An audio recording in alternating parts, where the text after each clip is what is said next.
Welcome to the Copeland Coaching Podcast, where it's all about turning your job search into a slam dunk. Your host is Angela Copeland.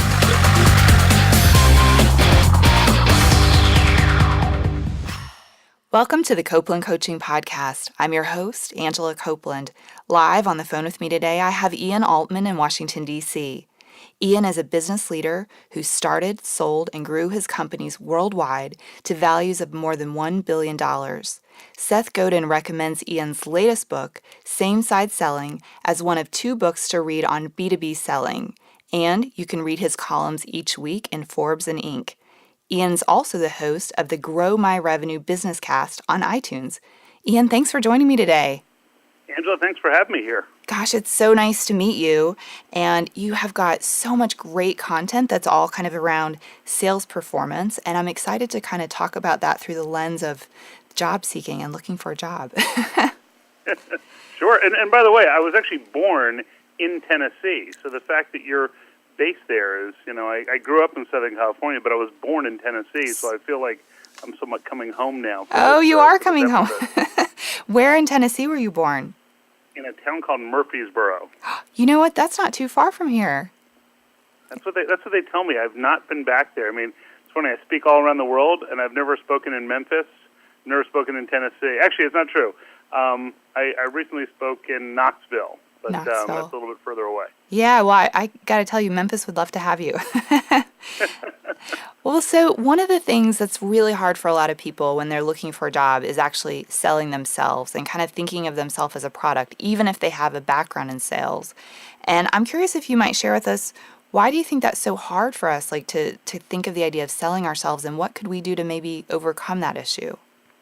Well, I mean, I think it's uncomfortable for everybody either to feel like you're selling something, and candidly, it's even worse so on the receiving end to feel like you're being sold to. Mm-hmm. So the first thing to realize is that when you're, quote, selling yourself for a position, what you really want to think about instead is, where is there a good fit between this organization and what I bring to the table?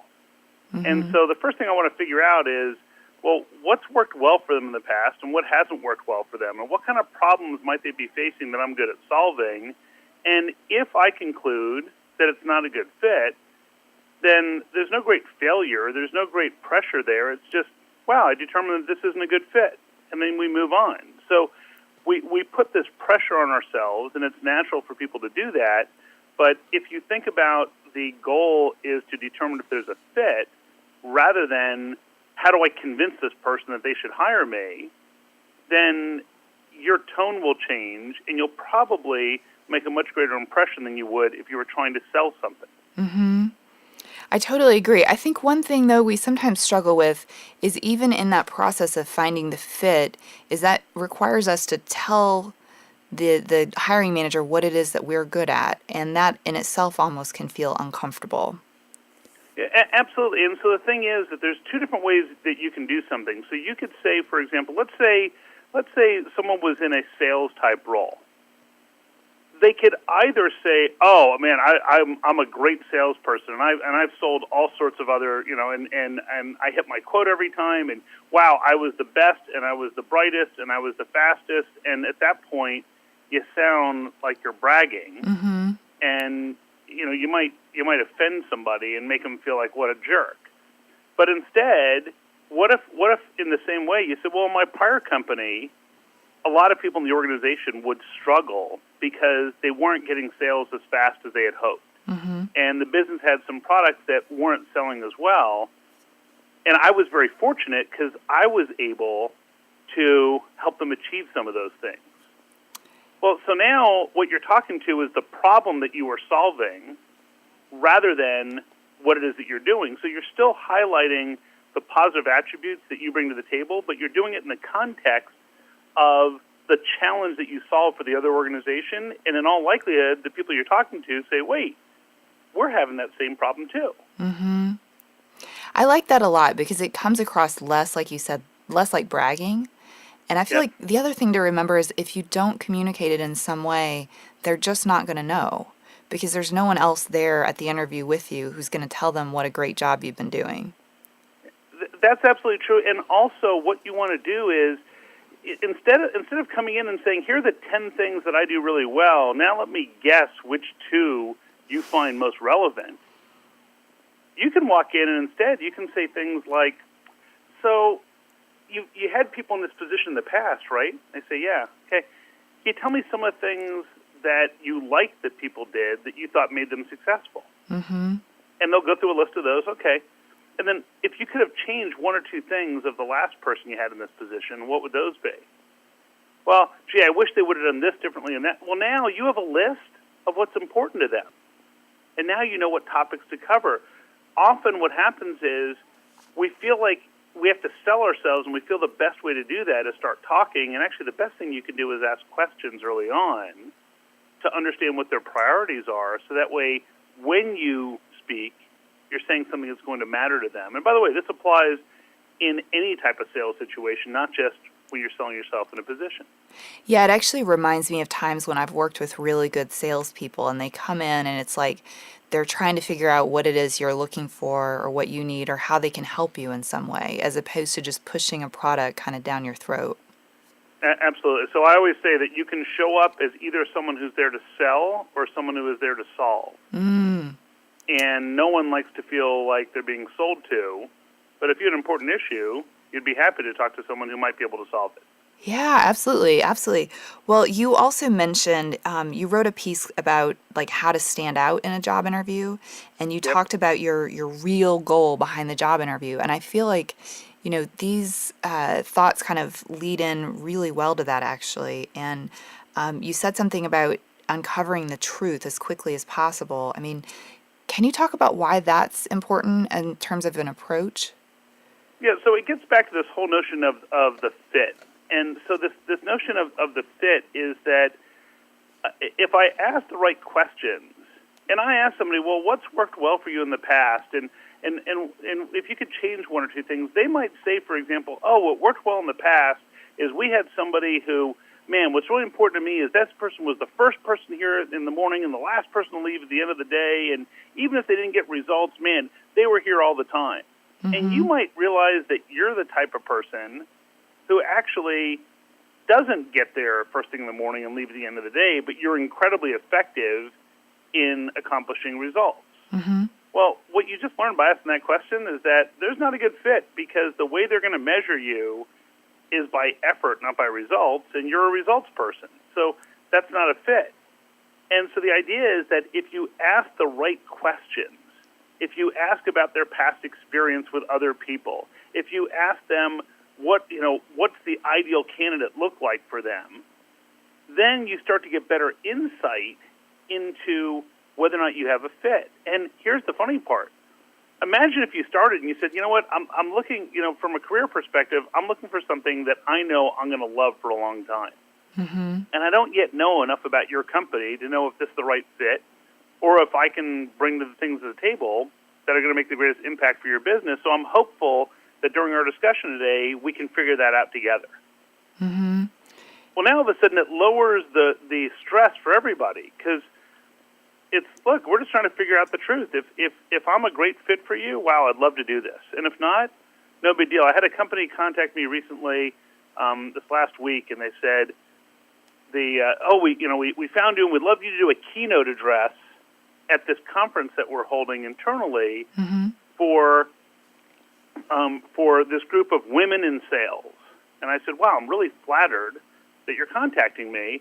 Let me ask you a question. She said, yeah. I said, do you think that the audience would respond better and more favorably if you had a female speaker instead of a male speaker speaking to an audience of women in sales? And there's this dead silence for about 5 seconds. She says, I hadn't thought of that. And the weird thing is that I've talked to a few other male speakers, and you're the first one to bring this up. And I said, I just think if that's what's in your best interest, then I may not be the best person.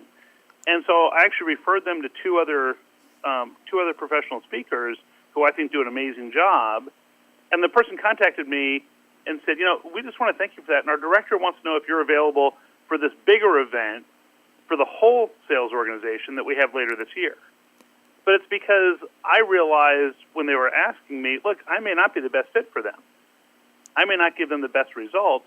And once you have that dialogue, you might be interviewing with someone who concludes, you know what, we don't have a good fit here, but wow, a buddy of mine at this other company would love to have you. Mm-hmm. And I think you've really grown your trust with them. I mean, I think even in your example, you've shown that you were honest and open, and so they kept you in mind for something else. And now you'll probably get a much better reception at the bigger event than you may have at the smaller event that maybe wasn't a perfect fit. Absolutely. And keep in mind, that's very easy for me to say and do when I don't need the revenue from that speaking engagement. Mm-hmm. And if you're someone who's pivoted their career and now you really feel like you need that job, it's harder to do, but it's still the right choice. Mm-hmm. Mm-hmm. I often think of this exact issue almost like dating. And I'll say to people, like, you never go on a first date and just hope that person will marry you. You know, you're there to, like, get information and figure out if it's someone you want to have a second date with. And I don't understand why we go into job interviews and we just hope, you know, that this company will choose us when we haven't even gotten the information we need to get to know if it's the right place for us to be in the first place. You know what? I love that metaphor because that's really what it comes down to is that notion of a fit is you truly go on that date and you're thinking, wow, is this someone I want to spend more time with to see if there is a good fit? Mm-hmm. Or have there been a couple deal breakers that I know are just not going to work? Right. And you don't usually know that before you've, like, ordered dinner. I mean, and by the way, you may not know that for 3 days after your date. Right. But it's just all going to play out. I actually wrote an article recently about are people dating?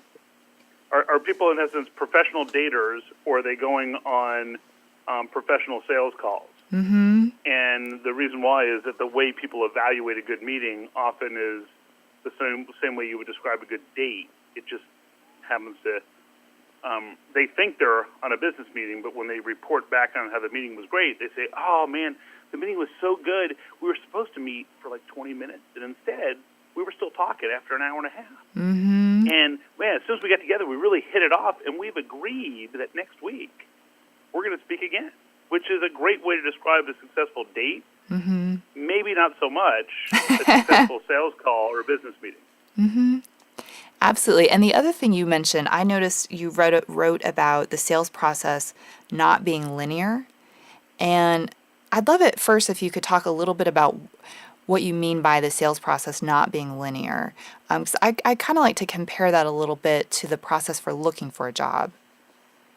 Well, so the thing is that we often, as the person who's doing the selling per se, and keep in mind, it's the same thing whether it's a job or whether it's a sales role, we think to ourselves, well, so here's the first step, and then here's the second step, and here's the third step. So the first step in sales is, well, they're a prospect, and then I have a discussion with them, and then I qualify them, and then we determine what their needs are. And then I might have a further discussion, and we come up with what we think is the solution or the buying vision, and then we give them a proposal, and then we get a contract, and we think of these linear steps. Mm-hmm. And on the sales process, we say, well, initially we respond to their inquiry, we respond to some posting about the job, and then we submit our application, and then we speak to HR, and we think through this linear process. Mm-hmm. And the reality is that the hiring process, though the HR department would love for that to be a linear transactional-based sequence, mm-hmm. oftentimes what happens is when the hiring manager meets the right person, and they've concluded this is the person I want, they basically say to HR, look, forget about your stupid process. I want to hire this person right now. Mm-hmm. They go, no, because we have these 5 steps. And it's like, hey, no, you don't, because I'm hiring them right now. I just need you to get the employment agreement in place. I need you to, cross the T's, dot the I's. And they might still be thinking, well, how do I fit into my process? So the administrative people think in terms of a process. Mm-hmm. The hiring process, if you think about it, if your listeners have hired people before, rarely did you actually go through all the steps in the process that you thought you had. If you were in a big organization, you had a structured process. Mm-hmm.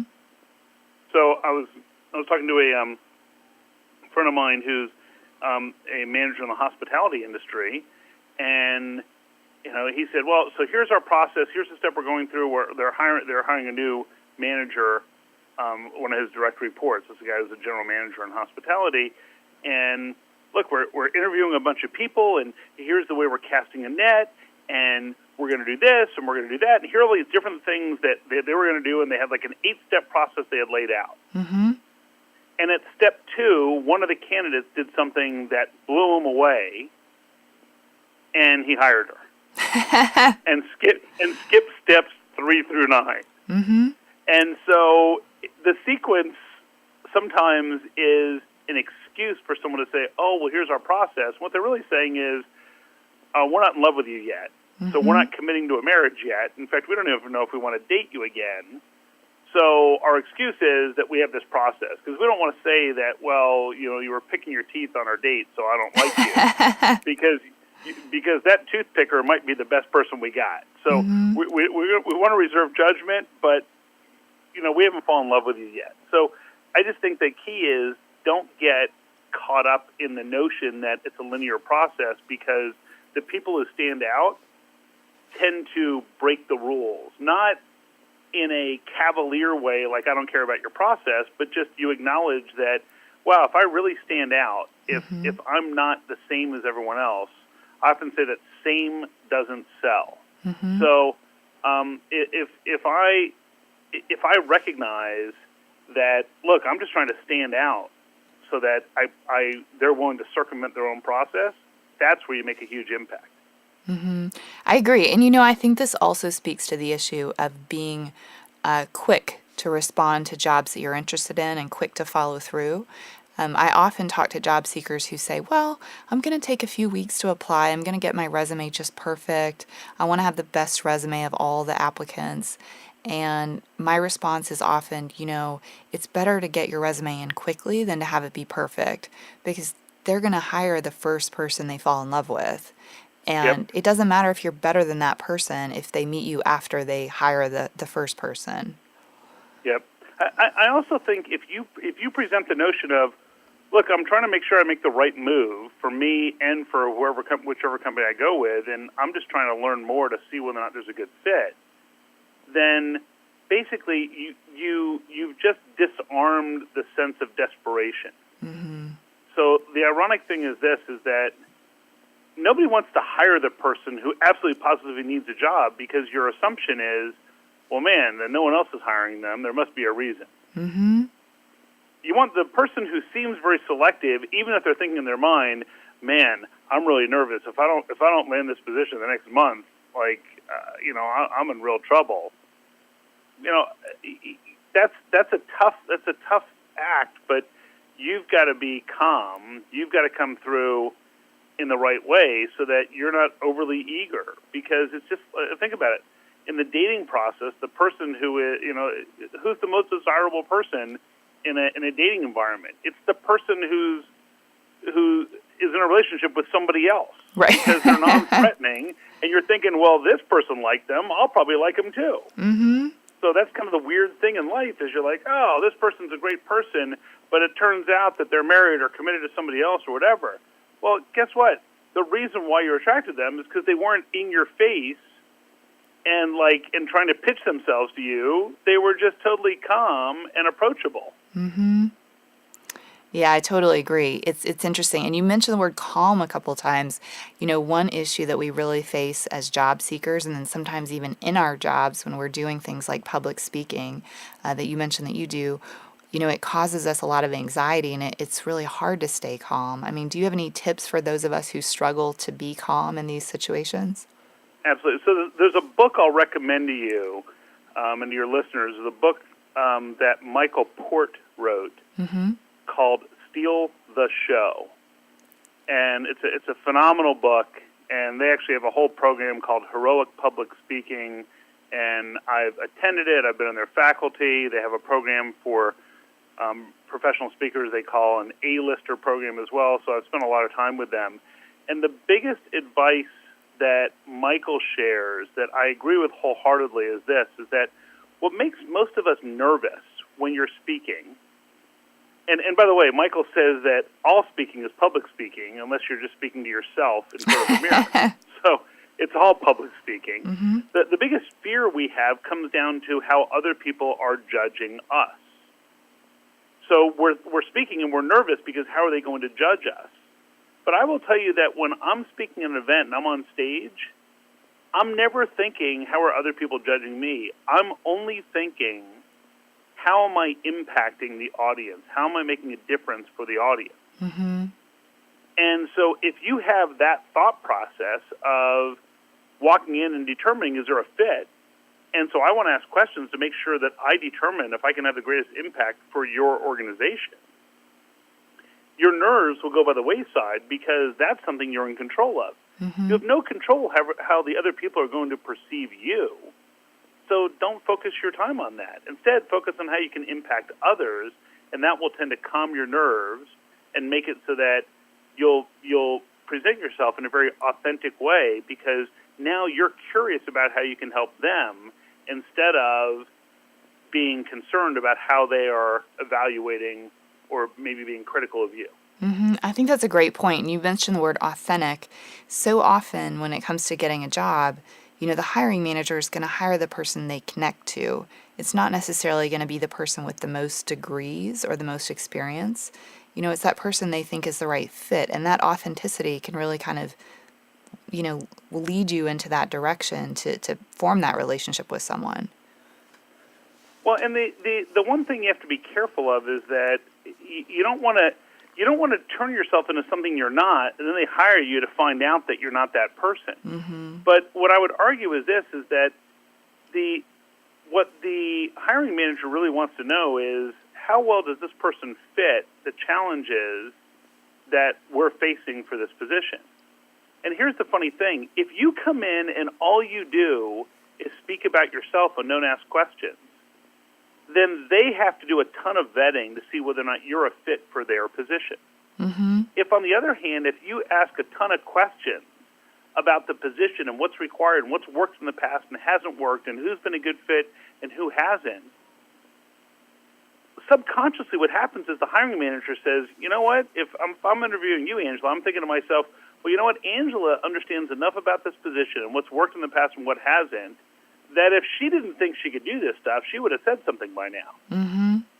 So subconsciously, I'm now thinking, you know what, Angela can do this job because she asked all the right questions, so she must be able to do the job. Mm-hmm. Now, whether you can or not is a whole other issue, but by asking the right questions, the other party actually feels like it's not their responsibility now to determine the fit as much as, wow, they've asked enough questions that they should be able to determine the fit themselves. Mm-hmm. That brings up a really interesting point. So I actually spoke to someone really recently who has a pretty easy time getting job interviews, but then kind of struggles to take them to the next level. And I kind of started digging in, and I found out that the person chooses to never ask questions during the interview because they feel like they have a pretty good sense, they've done their research in advance, and they understand enough about it that they don't need to ask any questions. And I suspect that may present a problem to the hiring manager. And I'm wondering, from a sales perspective, what do you think how would that be perceived if, like, a salesperson wasn't asking questions during that interaction? So think of it this way. I often say that in any sales role, you want to think of yourself almost like a clinician, like a physician or clinician who's asking the patient, you're trying to diagnose their condition to see if the treatment you have is applicable. So imagine if you came into a doctor and the doctor shook your hand and then said, oh, you know what?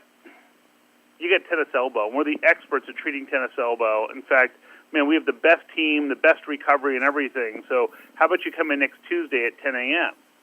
Well, there's no way you're going to show up because you're going to feel like they didn't diagnose your condition. Mm.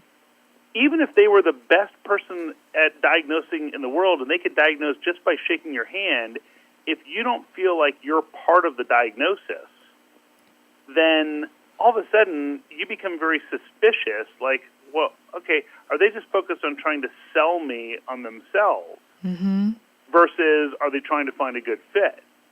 And the person who's committed to finding a good fit, if you think about it, at that point, it's like if we go back to the dating metaphor that you used, it's the person who comes into the room saying, "Hey, who am I going to need to come home with me?" Instead of, you know what, I'm trying to see who's a good fit personality-wise. Mm-hmm. Well, who would you rather deal with? So the person who sits down and talks about themselves, do you feel a connection? No. It's the person who asks about you that makes the connection. So it's the same thing from a career standpoint.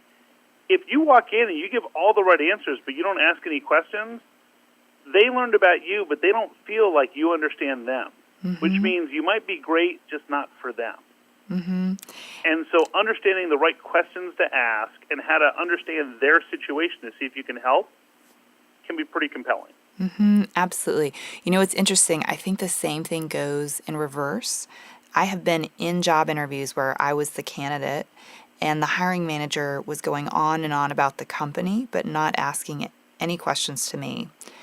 And at first I thought, gosh, they are really disinterested to learn about me. Yep. And then I realized at some point, I think it's because they feel like they know that I'm a fit and they're trying to sell me on the company.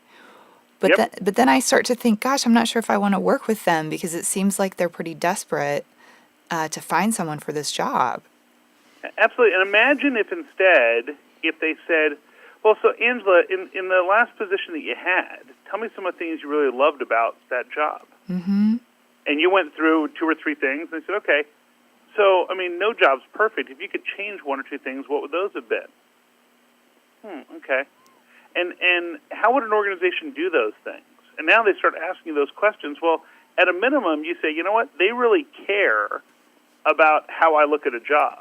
Mm-hmm. So, you know what, now that they kind of know how I'm wired, maybe they can determine if I'm a good fit for them. Now, if we're concerned about being judged, we're thinking, I don't want to share this information because that might help them conclude that I'm not a fit.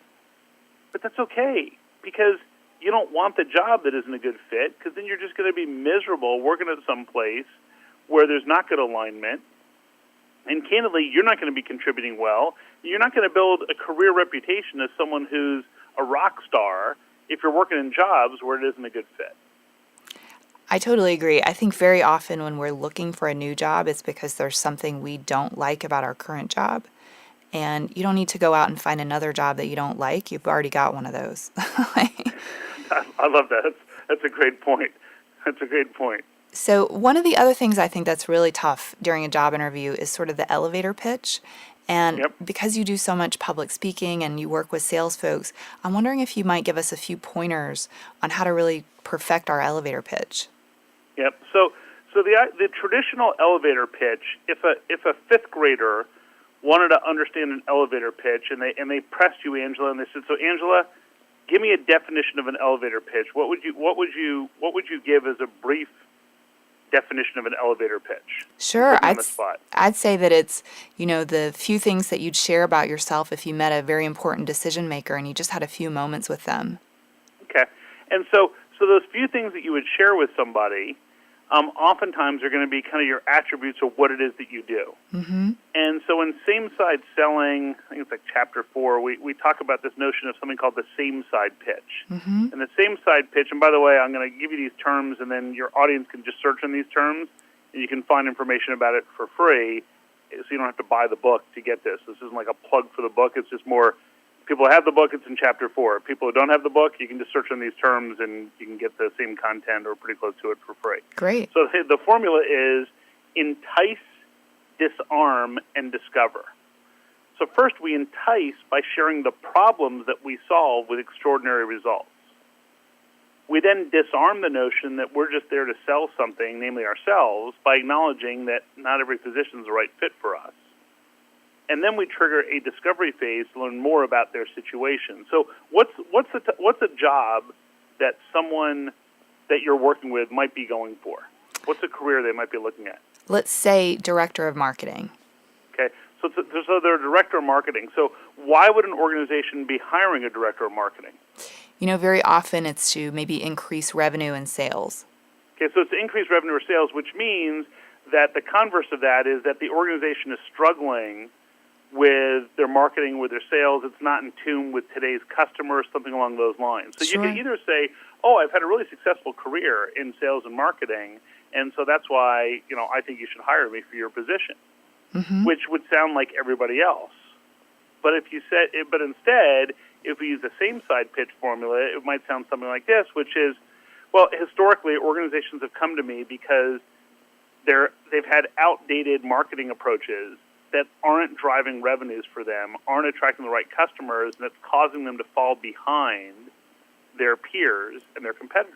Now, for the right organizations, they've told me that I've been able to quickly pivot that, get a team on board so that we're attracting the right customers, driving those leads through to sales, and making a big impact on the bottom line of the organization. But the way I approach that isn't the right fit for every organization, so I don't yet know if I can help your organization, but I'm looking forward in our discussion today of learning more to see whether or not it's a good fit. It feels much more empathetic. If the organization is facing those challenges, which group do they hope you're in? The group you can help or the group you can't? So at that point, they hope you're in the group that you can help, or that they're in the group you can help, which means they're now selling you rather than you selling them. So the first part is kind of tapping into the problems that you're good at solving. And then once you figure out the problems you're good at solving, then you can use that formula of the same side pitch, so that instead of saying, someone says, well, tell me about you, you can say, well, I spent the last 15 years in marketing, and you're going to sound like every other candidate. But if you talk about the problems that you solve, and they happen to correspond to the problems that they're facing, all of a sudden you're halfway into it, and they're thinking, this person solves the exact problems we're facing. It feels much more empathetic to me, like you get the company, and the company feels like they can relate to you and that you're going to understand what they're going through. Yep. You know what? There's absolutely a lot to that. I mean, it's in my business, it's often my clients come to me because they've got great stuff, but they can never seem to capture the attention of their clients, and instead their inferior competitors are getting more of the attention, or they've got their clients just tend to focus on price versus value, and they don't know how to shift the conversation to value, or they have sales cycles that just go on forever, and either they lose the deal, and in some cases they lose it to just a non-decision, and it costs them a fortune.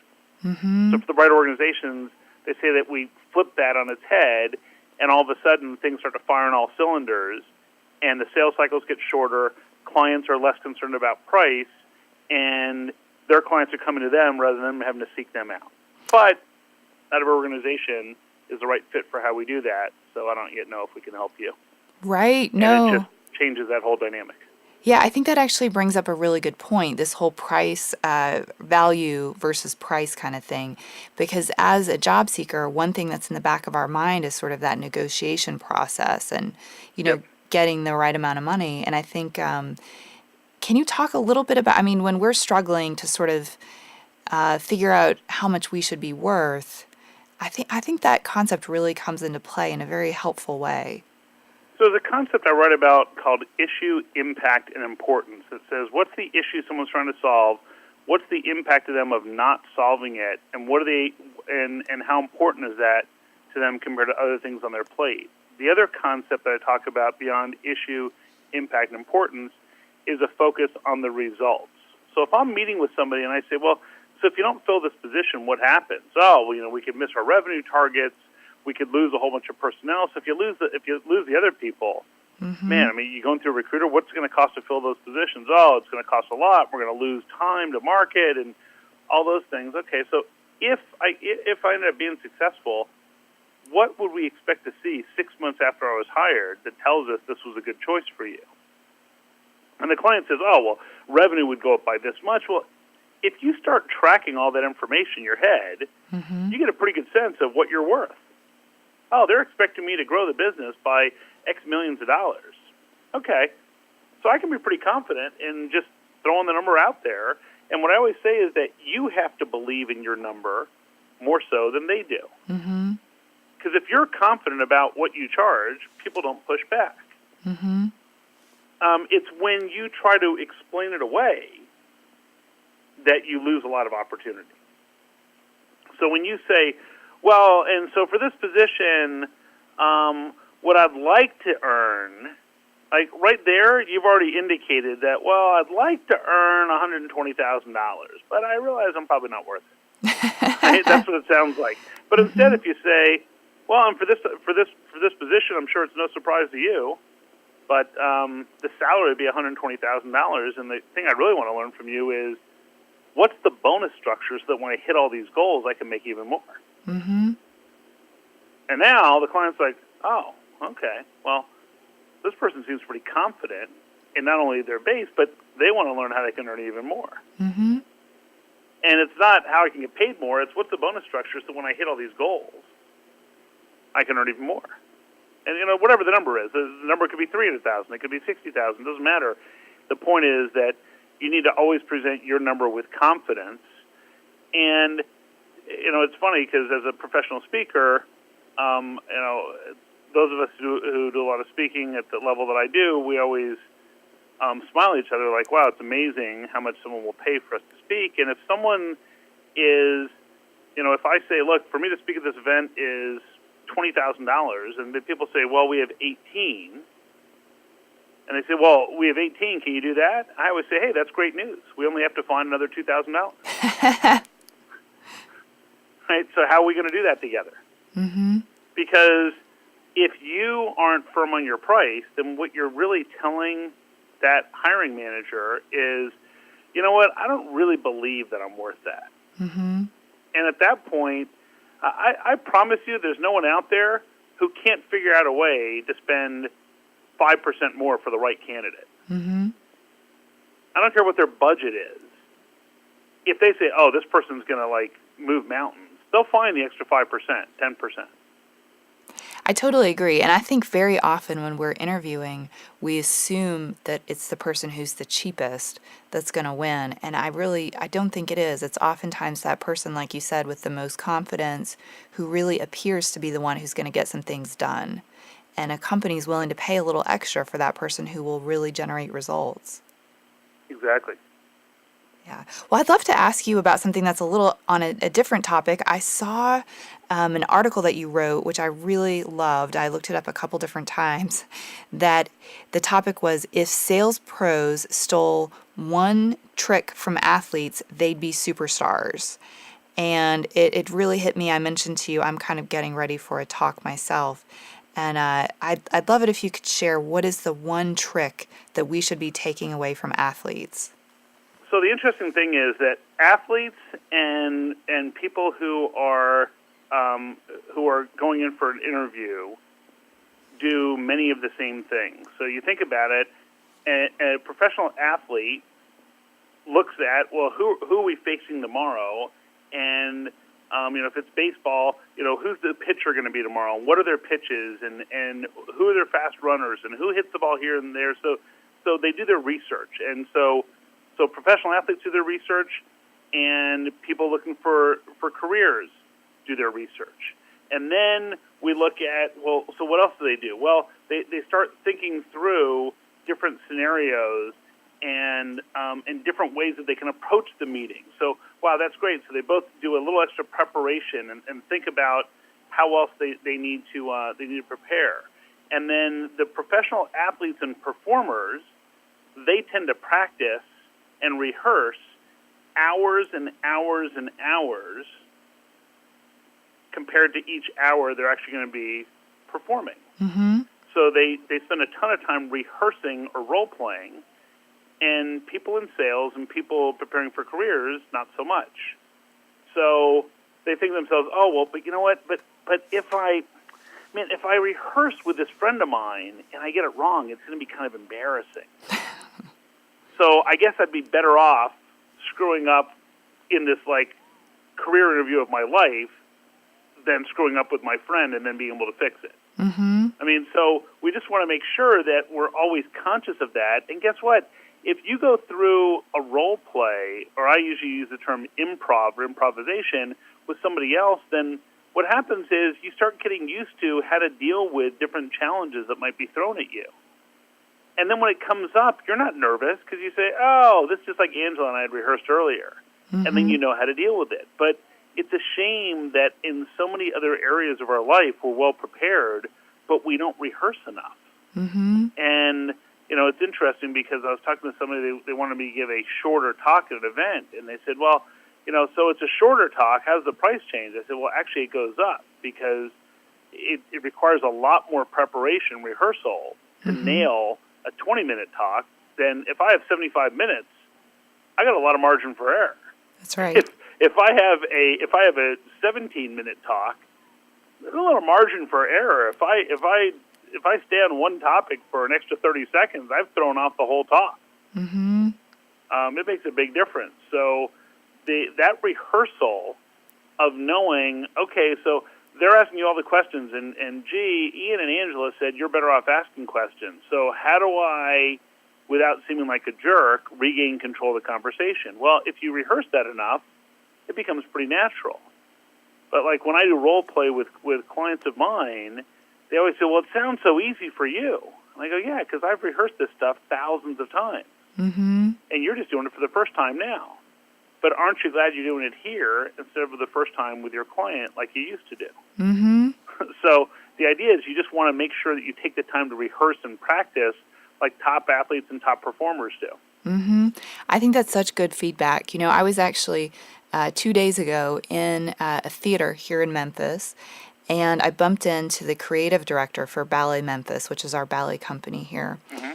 And he was just there practicing in a room by himself. And it hit me, he doesn't have a performance coming up. He was just there dancing and practicing because that's what he does as a professional athlete, as he continues to kind of hone his craft even when he doesn't have a performance the very next day.